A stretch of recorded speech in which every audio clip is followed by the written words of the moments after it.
Vivaha, the Chennai Silks. ஆட்சியில் பங்கு கேட்க காங்கிரசுக்கு உரிமை உள்ளது என்று விசிக தலைவர் திருமாவளவன் பேசியிருக்கிறார். பிரச்சனை சுமூகமாக முடியும், கூட்டணியில் காங்கிரஸ் நீடிக்கும் என நம்புகிறேன் என்று திருமாவளவன் பேசியிருக்கிறார். முதலமைச்சர் இது தொடர்பாக ஏற்கனவே விளக்கம் அளித்து விட்டார் என்றும் விசிக தலைவர் திருமாவளவன் பேசியிருக்கிறார்.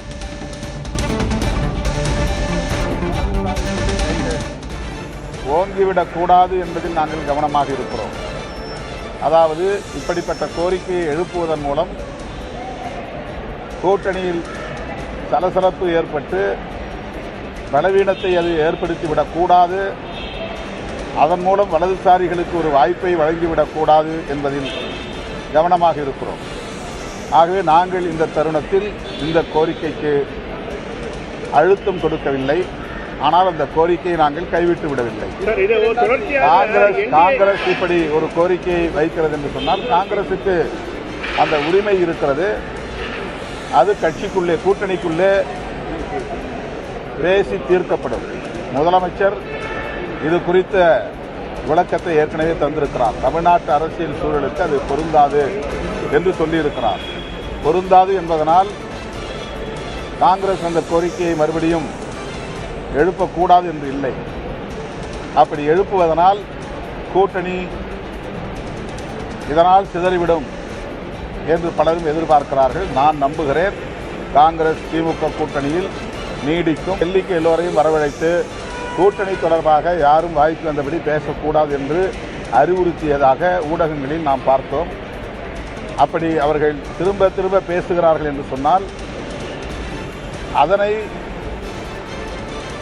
அதனை வைத்து கூட்டணி இரண்டு கட்சிகளுக்கும் இடையிலான தலைமை ஒரு முடிவுக்கு வந்துவிடாது. காங்கிரஸை பொறுத்தவரையில் ஒரு தேசிய கட்சி, தேசிய தலைமைதான் இறுதி முடிவு செய்யும் என்பது அனைவருக்கும் தெரியும். எனவே தமிழ்நாட்டை சார்ந்த முன்னணி பொறுப்பாளர்கள் சிலர் தங்களின் ஆதங்கத்தை வெளிப்படுத்துகிறார்களே தவிர அது இறுதியான முடிவு அல்ல. அது தேசிய தலைமையின் வழிகாட்டுதலின்படி சொல்லப்படுகிற கருத்தாகவும் எடுத்துக்கொள்ள முடியாது. எனவே ராகுல் காந்தி அவர்கள் அல்லது அவரால் நியமிக்கப்படுகிற நேரடி பிரதிநிதிகள் திமுக தலைமையோடு பேசி முடிவு காண்பார்கள். இடையிலே இப்படி வருகிற விமர்சனங்களை பொருட்படுத்த தேவையில்லை. பலவீனமான கூட்டணியில் போட்டி பெரிய அளவில் இருக்காது, அதிகார பகிர்வுக்கான கோரிக்கை இருக்காது. பலமுள்ள கூட்டணியில் அதிகாரத்தை பகிர்ந்து கொள்வதற்கான இயல்பாக போட்டி எழும், அதிகார பகிர்வு தேவை என்கிற அந்த கருத்தும் எழும். இவ்வாறு சலசலப்பு எழுவதிலிருந்தே நீங்கள் தெரிந்து கொள்ளலாம் திமுக தலைமையிலான கூட்டணி தான் வெற்றி பெறப் போகிறது, ஆட்சிக்கு வரப்போகிறது. ஆகவேதான் கூட்டணி கட்சிகளுக்கு இடையிலும் கூட இந்த போட்டி சார்ந்த சில விமர்சனங்கள் எழுகின்றன.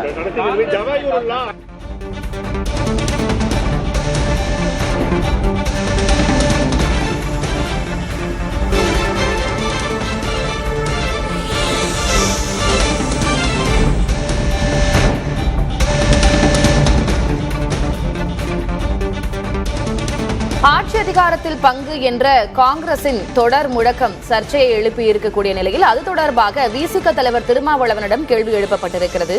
அதற்கு எங்களுடைய முழக்கமும் அதுதான் என்றாலும் அதற்கான நேரமும் சூழலும் இப்போது இல்லை, அதனால் அந்த கோரிக்கைக்கு அழுத்தம் தரவில்லை, ஆனால் அதை கைவிட்டும் விடவில்லை. ஆட்சியில் பங்கு கேட்கும் உரிமை காங்கிரசுக்கு உள்ளது என்று அவர் பேசியிருக்கிறார்.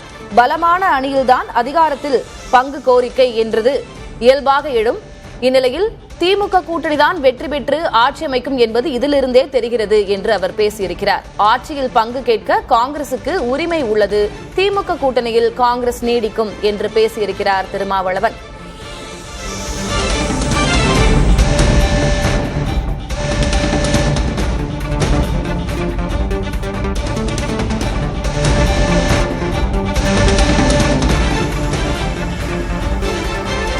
ஆட்சியில் பங்கு கோரும் உரிமை காங்கிரசுக்கு உள்ளது, பலமான அணியில்தான் அதிகாரத்தில் பங்கு என்ற கோரிக்கை எழும், அது இயல்புதான். பலவீனமாக இருக்கக்கூடிய தேசிய ஜனநாயக கூட்டணியில் அதனால்தான் அது போன்ற கோரிக்கைகள் எழவில்லை. இதிலிருந்தே தெரிகிறது திமுக கூட்டணிதான் ஆட்சி அமைக்கும் என்பதாக திருமாவளவன் பேசியிருக்கிறார். அதேபோல எங்களுக்கான முழக்கமும் அதுதான். ஆனால் நேரமும் சூழலும் இப்போது இல்லை. அதனால் அந்த கோரிக்கைக்கு நாங்கள் அழுத்தம் தரவில்லை. ஆனால் அதனை கைவிட்டும் விடவில்லை என்று திருமாவளவன் பேசியிருக்கிறார். திமுக கூட்டணியில் காங்கிரஸ் தொடரும் என்று நம்புவதாக அவர் தெரிவித்திருக்கிறார்.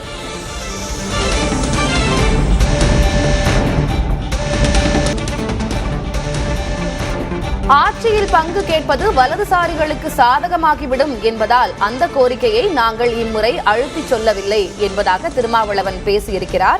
அந்த முழக்கம் எங்களுடையதுதான் என்றாலும் கூட நேரமும் சூழலும் இப்போது இல்லை. வலதுசாரிகளுக்கு அது ஆதரவாக அமைந்துவிடக் கூடாது என்பதற்காக அதனை நாங்கள் அழுத்தம் தந்து சொல்லவில்லை என்பதாக திருமாவளவன் பேசியிருக்கிறார்.